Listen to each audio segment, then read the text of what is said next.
Hi there. In this video, I'm going to present to you the continuation of our first simple interest extension videos.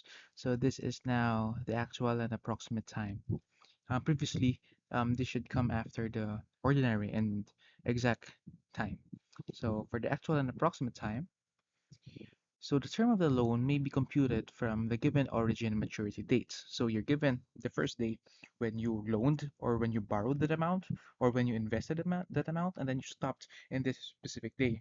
So the thing is, you are not actually given the number of days, but you are given the dates, the start date and the date. So in essence, you need to count the number of days first. Okay, so we have two types of this type of schemes. So first is actual time, or actually some books call it exact time, but in order for us not to be confused with exact time, which we or exact interest, which we have discussed in the last video, let's just stick to actual time, okay? So it is obtained by counting every day except the origin date, it should be date, sorry, within the term. Okay, so you count every day except the origin date within the term, and the approximate time can be obtained by assuming that each month has 30 days. So actual, count it, count it, okay, as in the calendar, as if you're looking at the calendar, so you need to count it like that. And approximate time is just assume that every month, including February, by the way, is 30 days. Okay, so in actual time, we just need to remember or take note that there are existing leap years, okay, that we need to consider every time we talk about or every time we solve for actual time. Okay, now for actual time, we just need to remember the number of days per month. So there are 30 days for the months of April, June, September, and November, and there are 31 days for the rest. So there are only four special months that has 30 days, and the rest are 40 or 31. And of course, we have an extra special month. In a special case, we call that month February. In ordinary years, it has 28 days, but during leap years, it has 29, as you all well know. So maybe your math teacher in your elementary years taught you about the knuckle thingy. So if you're going to get your knuckle, the first joint, you're going to count on the first joint on your pointing finger, on your index finger, and that first joint will represent the first month. That's January. So every time there's a bulge or every time you stop on a joint, um, that's going to be 31 days. If you're going to move to the space between joints, that's not 31 days, so that's going to be February. Your joint on your middle finger is March, that's 31 days. Between your middle and your ring finger is April, that's 30 days, as shown here. After April is May, that's the joint on your ring finger, that's 31 days, and I think you know the drill. Okay, okay, so that's it for our actual time. Now, let's have an example, and maybe you can pause the video and answer these examples. And then afterwards, I'm going to present the solution for this, of course. So let me read it once. Find the actual and approximate time from July 19, 2010 to November 15 of the same year, that is 2010 still. Number two, find the actual and approximate time from July 19, 2009 to November 15, 2013. So the dates, the month and the day is the same with number one, only that in number two it's different. It's of different years. So yes, you can pause the video and you can solve it on your own.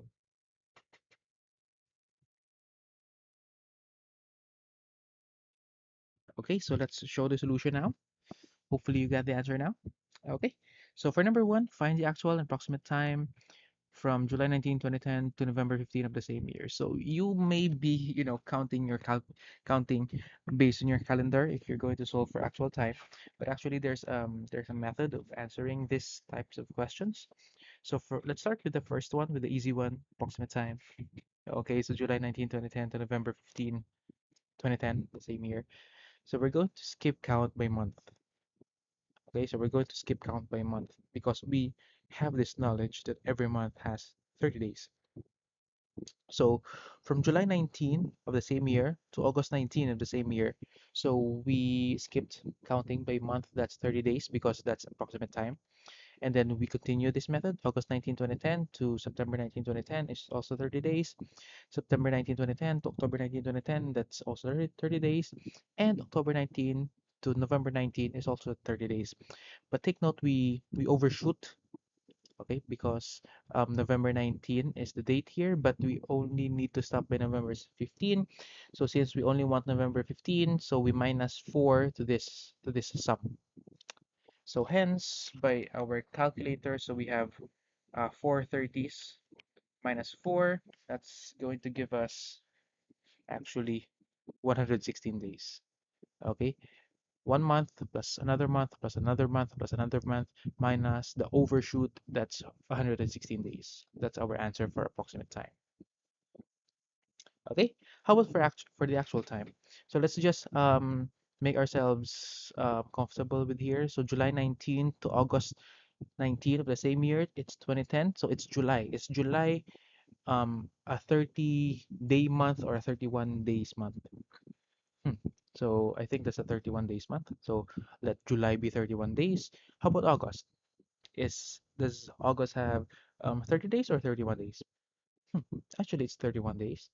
And this is the only instant, not really. This is one of the instance that two consecutive months will have 31 days. Also, this happens in December and January of the next year. Okay, but in one year, in a single year, in a single calendar year, so this only happens once, unless you consider December to January. Okay, September to October, September only has 30 days.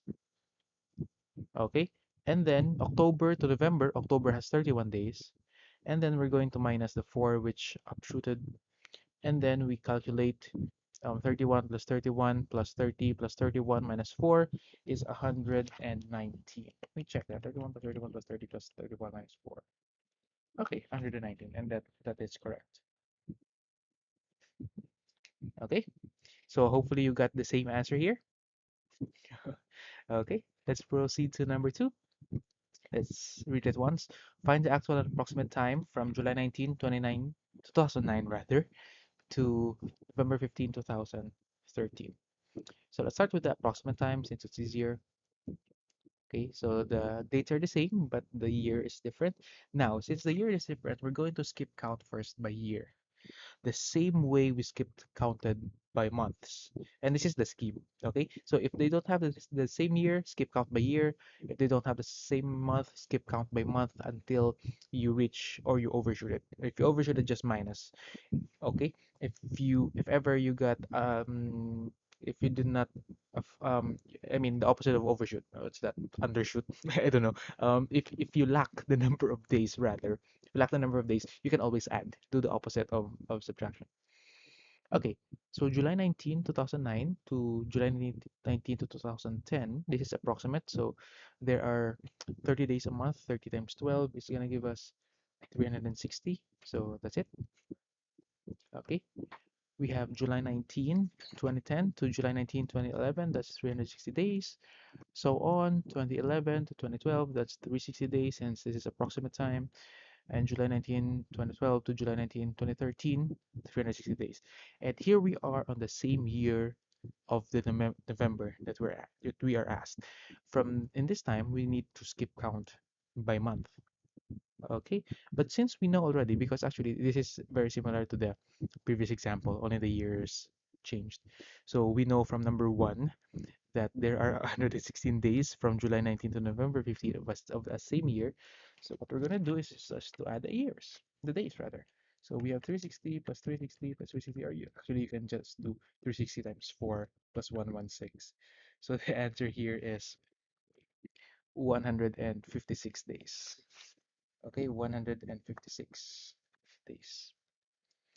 Okay, how about for the actual time? So let's align it.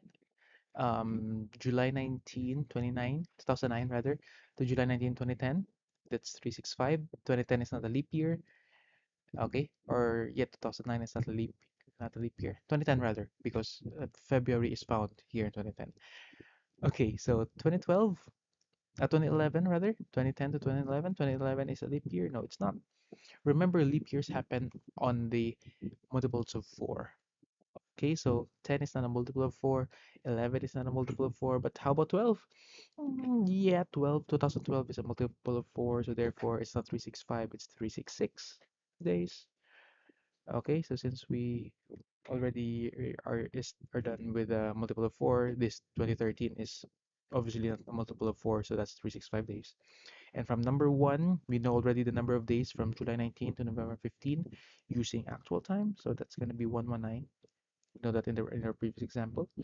So let's transfer this up a bit. And then let's add, shall we? So 365 plus 365 plus 366 plus 365 plus 119 is going to give us 1,580 days. Okay, so that's for our actual time. All right. Now, just notice here that, of course, obviously, actual time will have a lot more days compared to approximate time. Okay, we know that. Okay, so this leads us to four classifications of interest. So we have four different time factors which are possible in a simple interest environment if we are given the number of days as our time. So for the ordinary interest, we have the following time factors. Okay, number one is actual time over 360. So that is actual time using ordinary interest and approximate time using ordinary interest. We divide it by 360 both because it's ordinary interest. And we're done with this from the last video. And for the exact interest, we have two given time factors. You can use actual time and use 365 days for exact. We can have approximate time and we have exact interest using exact interest. Okay, so out of the four, one, two, three, four, which among them do you think gives us the highest interest? Any guesses? Okay, maybe we can show one example after this video. But for now, just take note that we have here the first factor, actual time over 360, is known as the banker's rule. Why is it called the banker's rule? Because this is the one used when the problem does not specify which time factor to use.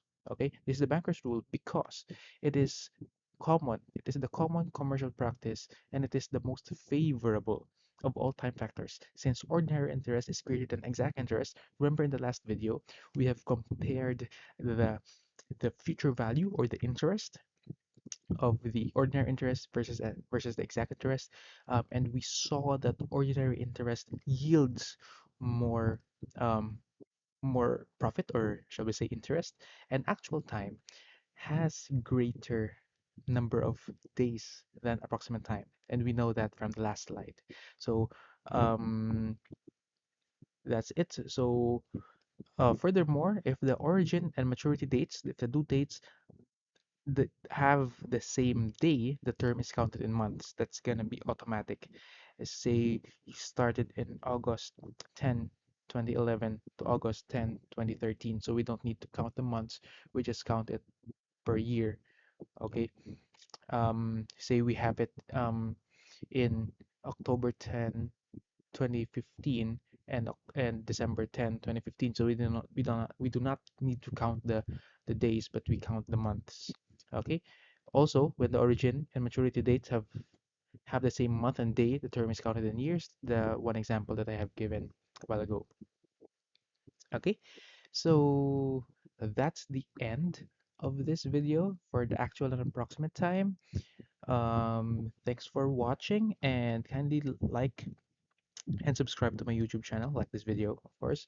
This is my YouTube channel. Maybe you can click the icon over here, somewhere here, and then hit subscribe, please. Okay, so that's it for this video. Thank you very much for watching, and I'll be making more soon. Okay, see ya.